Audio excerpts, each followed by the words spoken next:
guys, I'm going to come at you with a different kind of video today. I'm not shooting this 2 miles out into the middle of the wilderness because I shot this deer out there. This one actually got hit by a car, which is why all this looks so mangled, because you have to get all the gut sac blew up and everything, so I had to cut it all up and everything to get all that tainted meat out. So that's why it looks all mangled. Usually you would have all the hide still sticking out these sides here for this procedure we're about to do. But here in Tennessee, these mountains, you can hunt miles and miles into these mountains, and if you get a deer, you have to get it out, especially if you're by yourself. So I'm going to actually use this opportunity here from this deer that got hit by a car and do it at my house, because it's really hard to shoot a video like this when you're that far out. So I'm just going to do it here and show you how to carry a deer out if it's just yourself. Okay, so this isn't the greatest example of what it would be like, because this deer is so mangled and tore up. You can see the hide was ripped right off the back of it.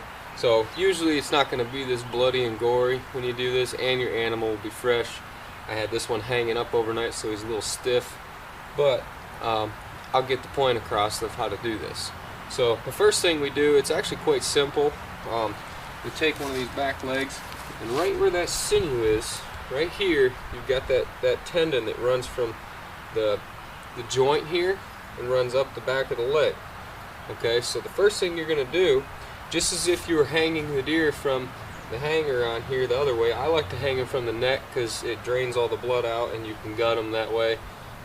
But right here, you just make a puncture through that skin. Don't cut the tendon, just the skin. Okay, and you just need a hole big enough that you can fit the front leg through. So first step, quite easy. Just make a little slice like so. Okay, and that way we still have our sinew for after, so we can make some cordage or whatever. But then the next step is the part that's a little bit harder. You take the front leg, and at the joint here, okay, there's a tendon that runs down this also. Okay, so you want to just cut the skin around that joint. Just the skin. You can see that skin just pulled back now. Now we need to break this joint here, okay? That's the next step. Okay, so once we get this broke loose, see how they have a piece of sinew? We have one there and one at the bottom. Okay, if you cut one, you can use one or the other. And now we want to get rid of this on the side.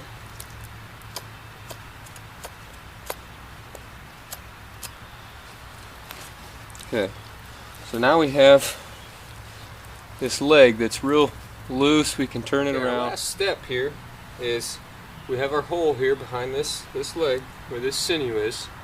Okay, so all we need to do now is take the matching leg on this side. We're simply going to run this leg through.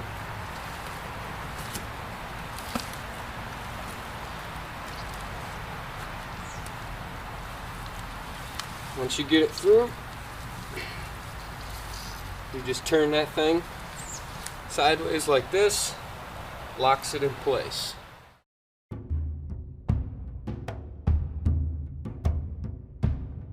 This works well for solo hunting trips where you may end up deep in the forest.